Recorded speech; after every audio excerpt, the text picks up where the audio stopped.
welcome to all of you. This is Sugan Chaudhary and today we will do our second part of the chapter The Sound of the Music named The Shehnai of Bismillah Khan. जो ये chapter है ये हमारा उस्ताद बिस्मिल्लाह खान से related है, उनके बारे में है, उनकी लाइफ जर्नी के बारे में है. एंड एज द नेम इसका जो है द साउंड ऑफ म्यूजिक, तो ये म्यूजिक से रिलेटेड है. बेसिकली जो चैप्टर का नेम है the shehnai of Bismillah Khan, कि जो बिस्मिल्लाह खान थे उन्होंने शहनाई जैसे उन्होंने इन्वेंट किया था. शहनाई का मैं आपको बता दूं कि जैसे ये एक पुंगी था, एक इंस्ट्रूमेंट, इसको इन्होंने कन्वर्ट किया था शहनाई के अंदर. ठीक है. एंड शहनाई का नेम शहनाई कैसे पड़ा? शह मतलब कि ये बादशाहों के चैम्बर में ऑर्गेनाइज हुआ था, जो किंग थे उनके सामने था, वहां से इनका नेम आया शह. एंड जिसको फर्स्ट जो इनको प्ले करने वाले थे वो एक नाई थे, दैट्स व्हाई इसका नाम आया शहनाई. So let's do now line to line explanation of this chapter. The Shehnai of Bismillah Khan. Do you know these people? What instrument do they play? Any guesses? Okay, this is just a small activity for you guys. आपको पता करना है कि कौन कौन से instruments गा रहे हैं, बजा रहे हैं, प्ले कर रहे हैं. Think of the Shehnai and the first thing you will probably imagine is a wedding or a similar occasion or function. The next would probably be Ustad Bismillah Khan, the Shehnai maestro playing this instrument. कि जो पहली चीज हमारे mind में आती है शहनाई का नाम लेती तो सबसे पहले वो एक शादी आती है या फिर कोई एक फंक्शन, और जो सेकंड थिंग हमारे माइंड में आते हैं वो आते हैं उस्ताद बिस्मिल्लाह खां. शहनाई maestro means distinguished performer of classical music. Maestro का मतलब होता है किसी चीज के अंदर फेमस क्लासिकल म्यूजिक के जो मेन परफॉर्मर होते हैं वो. Emperor Aurangzeb banned the playing of a musical instrument called pungi in the royal residence for it had a shrill unpleasant sound. कि जो औरंगजेब था उन्होंने पुंगी को एक इंस्ट्रूमेंट है उनको मना कर दिया था, उसके ऊपर बैन लगा दिया था क्योंकि इसकी बहुत ज्यादा श्रिल मतलब हाई पिच्ड अनप्लीजेंट साउंड थी, बहुत ज्यादा मतलब तीखी आवाज थी. Pungi became the generic name for reeded noise makers, और उनका एक रीडेड नेम बना. रीडेड का मतलब क्या होता है? जो कोई इंस्ट्रूमेंट्स जो कि केन जैसे होते हैं, जैसे कि जो ईख होती है, जो शुगर केन होता है, उसके अंदर क्या होता है बीच बीच में दाने दाने से होते हैं ना, इसी तरह से जैसे फ्लूइड होती है उसके अंदर एक लंबी ईंक की तरह होते हैं, वो लंबी केन शुगर केन की तरह होते हैं, और बीच के अंदर उसके अंदर कुछ स्पोर्ट्स से होते हैं जिनको उनको बजाया जाता है, तो उनको बोलते हैं रीडेड नॉइज मेकर्स. जो कोई भी बहुत ज्यादा तीखी आवाज करने वाली चीजें उनको बेसिकली एक पुंगी नेम दिया गया. Generic name means a name given to a class और ग्रुप एज अ होल. ठीक है. मतलब एक पूरे के पूरे ग्रुप को एक तरह से ना वो नाम देना. Readed means wind instrument which have reads like flute, the clarinet, उनको बोलते हैं हम readed. Few had thought it would be one day B revived, और कुछ लोगों ने सोचा कि इसको एक ना एक दिन तो ये दोबारा मतलब इसको प्ले किया ही जाएगा. अ barber of a family of professional musicians who had access to the royal palace decided to improve the tonal quality of the pungi. एक नाई था, एक बाबर थे, एक मतलब प्रोफेशनल म्यूजिशियंस की फैमिली में से. उन्होंने ये जो कि एक रॉयल फैमिली से भी जैसे बिलोंग करते थे, वहां पे इनके पास एक्सेस था उनके इंस्ट्रूमेंट्स को प्ले करने का. उन्होंने सोचा कि मैं इस जो इसकी टोन है ना पुंगी की, इसकी क्वालिटी को मैं इम्प्रूव करूंगा. He chose a pipe with a natural hollow stem that was longer and broader than the पुंगी.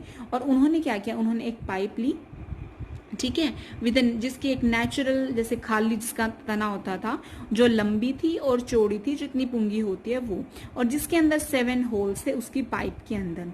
When he played on it closing and opening some of this holes soft and melodious sounds were.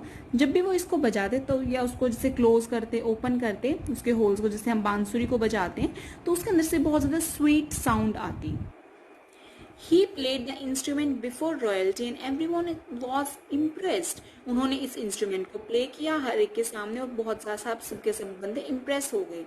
The instrument so different from the pungi had to be given a new name, और अब इसको एक नया name देना था. As the story goes, since it was first played in the Shah chambers, Shah मतलब महाराजा जैसे king, उनके चैम्बर में गाया गया था, and was played by a nai, और इसे सबसे पहले एक बार्बर ने प्ले किया था. So that instrument was named शहनाई. इस तरह से इसका नाम क्या पड़ा, शहनाई. जैसे जो ये पुंगी था ये बहुत ज्यादा अनप्लीजेंट साउंड क्रिएट करता था, एंड जैसे जो ये ऐसे मतलब एक लंबी सी तना है, एक स्टेम की तरह ये लग रहा है, तो इसको बोलते हैं हम रीम्ड भी हम इसको बोलते हैं, तो इन्होंने इसको शहनाई के अंदर कन्वर्ट कर दिया। नेक्स्ट हम करते हैं the sound of the shehnai began to be considered auspicious. जो शहनाई का जो साउंड है उसे बहुत ज्यादा ऑस्पिशियस माना गया है, यानी कि बहुत ज्यादा शुभ माना गया, promising to bring good fortune, जो कि एक अच्छा भाग्य लेके आई।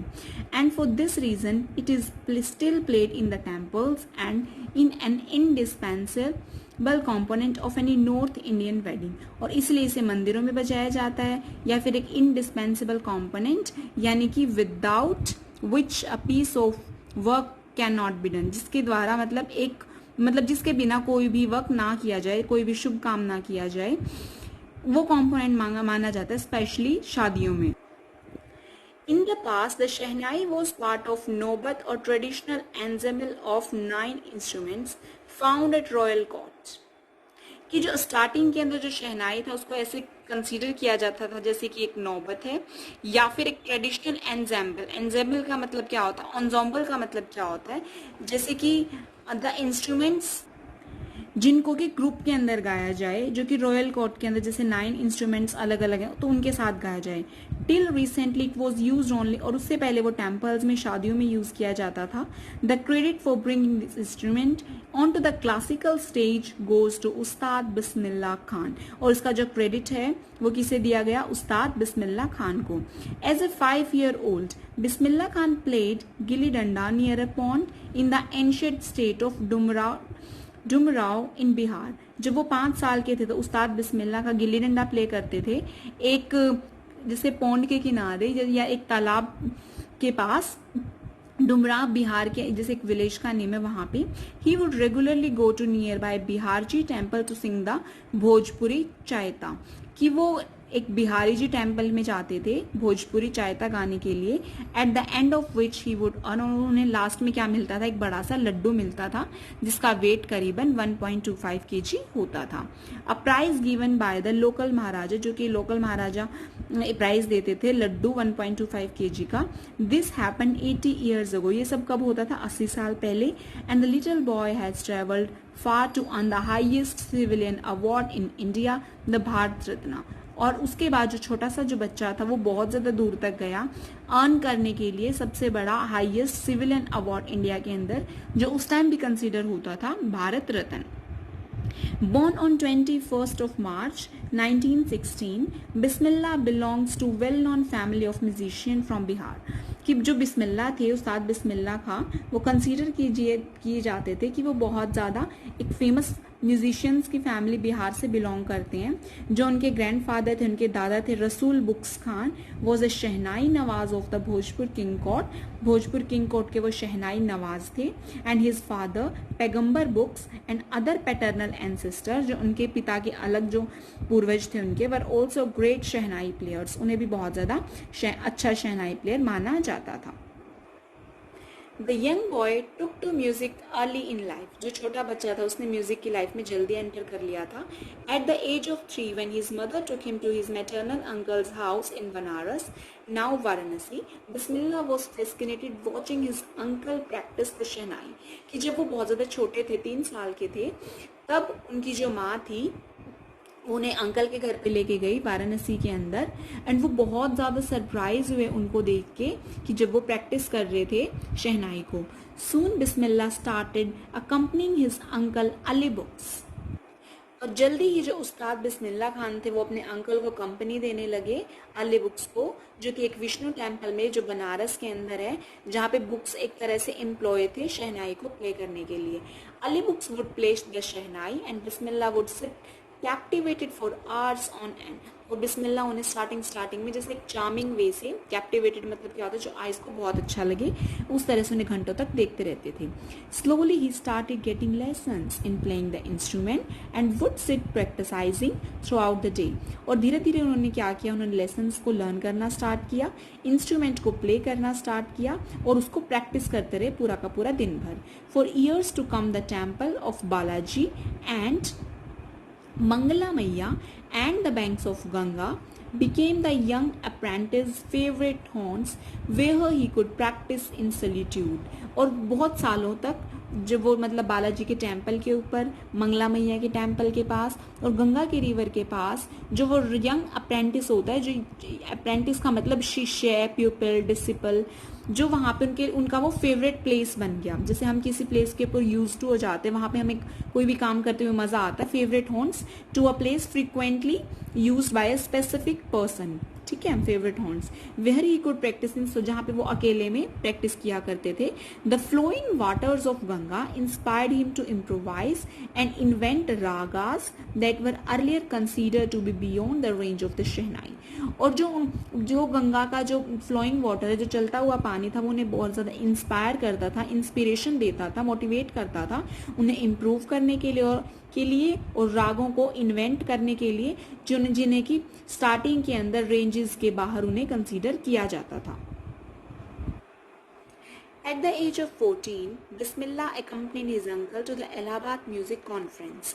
At the end of his recital, Ustad Fayaz Khan patted the young boy back and said, "Work hard and you shall make it." कि जब वो 14 साल के हुए, बिस्मिल्लाह उन्हें अकम्पनी देते थे अपने अंकल को, उन्होंने इलाहाबाद म्यूजिक कॉन्फ्रेंस के अंदर, और एंड में उस फंक्शन के जो उस्ताद फयाज खान थे, उन्होंने उस जो छोटा बच्चा था उसकी बैक को थपथपाया और उन्होंने कहा कि और मेहनत करो और तुम ये कर सकते हो। With the opening of the All India Radio in Lucknow in 1938 came Bismillah's big break, कि उसकी ऑल इंडिया रेडियो की ओपनिंग के साथ लखनऊ के अंदर 1938 में बिस्मिल्लाह को बड़ा ब्रेक मिला। बिग ब्रेक का मतलब है an opportunity that leads to professional success. Okay. He soon became an often heard shehnai player on radio, और वो जल्दी ही रेडियो के ऊपर शहनाई को सुनने वाले बहुत फेमस प्लेयर बन गए। When India gained independence on 15th August 1947, Bismillah Khan became the first Indian to greet the nation with his शहनाई। कि जब इंडिया को इंडिपेंडेंस मिली तो बिस्मिल्लाह खां पहले इंडियन थे पूरे के पूरे नेशन को कॉन्ग्रेचुलेट करने के लिए अपनी शहनाई के साथ। ही poured his heart out into rock काफी from the Red Fort to an audience which included Pandit Jawaharlal Nehru, who later gave his famous Tryst with Destiny speech। कि उन्होंने एक तरह से अपना दिल ही निकाल के रख दिया था, अपने राग काफी उन्होंने सुनाया था रेड फोर्ट के ऊपर ऑडियंस को, जहाँ पे पंडित जवाहरलाल नेहरू भी थे, और उन्होंने जहाँ पे अपनी फेमस स्पीच दी थी ट्राइस्ट विद डेस्टिनी। ये स्पीच आई थिंक आपने सुना होगा। ट्राइस्ट विद डेस्टिनी का मीन्स कि कोई भी ऐसी चीज that is like destiny is waiting for you to make a secret deal with something that is destined for us. Okay, तो यहाँ पे वो बेसिकली बात कर रहे हैं फ्रीडम के बारे में, यहाँ पे पंडित जी बात कर रहे हैं, जवाहरलाल नेहरू जी। उसके बाद है Bismillah Khan has given many memorable performances both in India and abroad। उन्होंने इंडिया में भी और बाहर बहुत सारी performances दी हैं। His first trip abroad was to Afghanistan, where King Zahir Khan was so taken in by the maestro that he gifted him priceless Persian carpets and other souvenirs। कि वहाँ पे जो अफगानिस्तान में जो किंग थे जाहिर शाह, वो बहुत ज़्यादा इम्प्रेस हुए बिस्मिल्लाह खान से कि उन्होंने उसे पर्शियन कारपेट्स गिफ्ट किए और एक अलग से स्मारक गिफ्ट किए। सोवेनियर्स मतलब कि जैसे समथिंग मेमोरेबल या फिर एक स्मारक उन्होंने उन्हें गिफ्ट किया। The king of Afghanistan was not only one to be fascinated with Bismillah's music, कि वो सिर्फ इकलौते नहीं थे जो बिस्मिल्लाह की म्यूजिक से प्रभावित थे। Film director Vijay Bhatt was so impressed after hearing Bismillah play at the festival that he named a film after the instrument called गूंज उठी शहनाई। कि जो विजय भट्ट थे वो इतने इम्प्रेस हुए उनकी बिस्मिल्लाह के शहनाई को सुन के कि उन्होंने एक फिल्म भी बनाई उनके ऊपर, दैट इज गूंज उठी शहनाई। The film was a hit and one of the Bismillah Khan's composition, दिल का खिलौना है टूट गया, turned out to be nationwide chartbuster। कि वो मूवी बहुत ज़्यादा हिट हुई और जो उनका फिल्म का जो बिस्मिल्लाह खान का जो कंपोजिशन था कि दिल का खिलौना जो टूट गया, वो पूरे के पूरे नेशन में बुरी तरह से हिट हुआ, यानी कि रिकॉर्ड ब्रेकर। चार्टबस्टर मतलब record breaker. Despite this huge success in the celluloid world, Bismillah Khan's ventures in film music were limited to 2 Vijay Bhatt's, Goonj Uthi Shehnai and Vikram Srinivas Kannada venture Sanadhi Appanna. I just can't come to terms with the artificiality and glamour to the world, film world. He says with emphasis कि उनकी इतनी ज़्यादा success होने के बाद भी movie के अंदर जो सेल्यूलॉइड इतना ज़्यादा वर्ल्ड होने के बाद भी बिस्मिल्लाह खान के जो म्यूजिक थे फिल्म के अंदर वो लिमिटेड ही थे. जैसे एक तो विजय भट्ट की गूंज उठी शहनाई एंड विक्रम श्रीनिवास की कनाडा वेंचर सानिधी अपना. तो उसके बाद उन्होंने बोला कि मैं इस चीज़ को ओवरकम नहीं कर सकता जो भी हम फिल्म के अंदर मतलब मैं ज़्यादा अमाउंट के करने के चक्कर के अंदर अपनी आर्टिफिशियलिटी को और नहीं बढ़ाना चाहता या मैं ग्लैमर ज़्यादा नहीं करना चाहता. उन्होंने बड़ा जोर लगा के इस बात को बोला. Awards and recognition came thick and fast. जो अवार्ड्स थी उनकी पहचान थी वो बहुत ज़्यादा अमाउंट में और बहुत ज़्यादा जल्दी से आई. Bismillah Khan became the first Indian to be invited to perform at the prestigious Lincoln की centre hall in the United State of America. America में बुलाए जाने वाले पहले इंडियन वो बने जो कि बहुत ज़्यादा फेमस लिंकन सेंटर हॉल में बुलाया गया था उन्हें. He also took part in the world exposition in Montreal, in the Cannes art festival and in the Osaka trade fair. और उन्हें वहाँ पे भी अपनी जैसे जो उनका टैलेंट था उसको एक्सप्रेस करने का मौका मिला कांस फिल्म फेस्टिवल के अंदर, ओसाका ट्रेड फेयर के अंदर. So well known did he became internationally that an auditorium in Tehran was named after him. कि तेहरान के अंदर एक ऑडिटोरियम है, उनका नेम भी उन्हीं के नेम के ऊपर पड़ा जिसका नाम पड़ा ताहर मौसीक उस्ताद Bismillah Khan. Nation awards like Padma Shri, Padam Bhushan and Padam Vibhushan were conferred on him. उन्हें ये तीनों के तीनों awards मिले इंडिया की तरफ से. In 2001, Ustad Bismillah Khan was awarded India's highest civilian award, the Bharat Ratna, with the coveted award resting on his chest and his eyes glinting with rare happiness. He said, "All I would like to say is teach your children music. That is Hindustan's richest tradition. Even the West is now coming to learn our music." उस्ताद बिस्मिल्लाह खान को 2001 के अंदर भारत का सबसे बड़ा जो award है वो मिला भारत रत्न.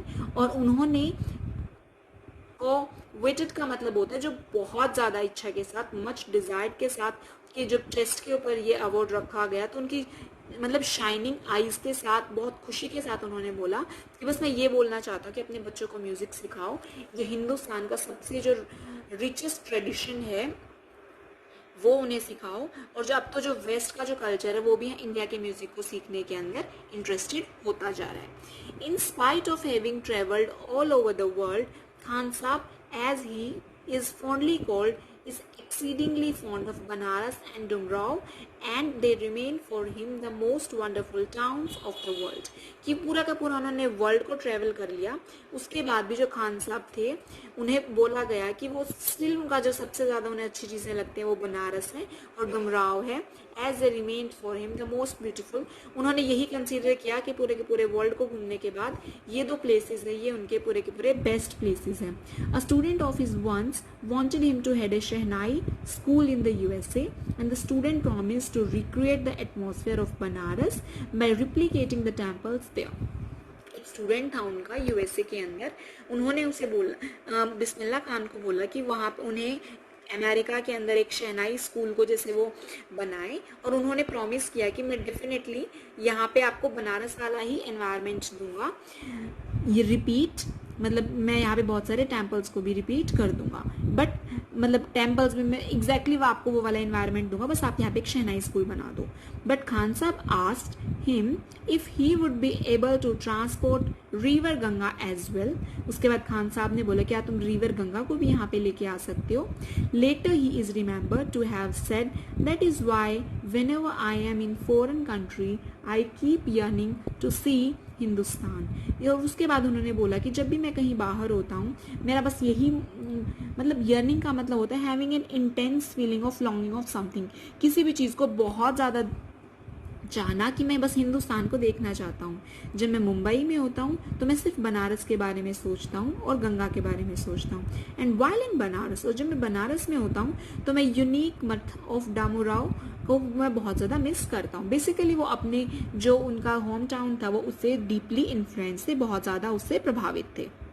यहाँ पे एक छोटी सी कॉन्वर्सेशन दी हुई है कि जो एक शेखर गुप्ता थे उन्होंने उससे पूछा कि व्हेन जब पार्टीशन हुआ आपने ये नहीं सोचा कि आपको पाकिस्तान मूव कर लेना चाहिए, तो बिस्मिल्लाह खान ने कहा गॉड फॉरमेट, भगवान मुझे माफ करना, मी लीव बनारस, मैं बनारस को छोड़ने के बारे में सोच भी नहीं सकता, never, I went to Pakistan once, मैं एक बार गया था और मैंने बॉर्डर को क्रॉस किया, उससे मैं बस पाकिस्तान होके आ चुका हूँ, I was there for about an hour, मैं वहाँ 1 घंटे के लिए रुका, I said namaskar to the Pakistanis and सलाम अलैकुम to all Indians, I had a good laugh, कि मुझे बहुत हंसी आई, मतलब वो मुस्लिम थे लेकिन वो इंडिया से डीपली इन्फ्लुएंस थे, वो बनारस से बहुत ज़्यादा प्रभावित थे, अपने होम टाउन से बहुत ज़्यादा कनेक्टेड थे। Ustad Bismillah Khan life is a perfect example of the rich cultural heritage of India, कि जो उनकी लाइफ थी वो इंडिया के कल्चर के बारे में एक बहुत अच्छा एग्जाम्पल है।